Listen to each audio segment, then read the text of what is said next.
This is Gabriel Brown. In my office, I'm providing to my clients a little known document that very few have actually seen a copy of that's provided by Equifax, Experian, and TransUnion. And the reason I'm providing this service to my clients is because in this document, it's called a full consumer file disclosure. There's details about you as well as me and everyone that's in the three major credit bureaus, Equifax, Experian, and TransUnion.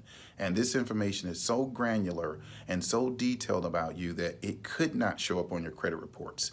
It's actually something that banks and lending institutions also consult in their underwriting guidelines. I'll give you a clue. Some of this information is about your banking activity, what your deposits and your credits are over a 24-month period. Some of this information is about your criminal history or background reports.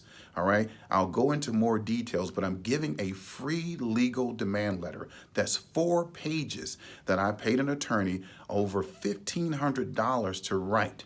And I want to give you that free legal demand letter, which you're going to send to Equifax, Experian, and TransUnion to request your full consumer file disclosure. This will be the first time you've ever seen it. Just hit the link below. It's fully free. Nothing else. Just hit the link and you'll be provided a PDF of this 4-page legal demand letter to access or to request your full consumer file disclosure. All right? Thank you.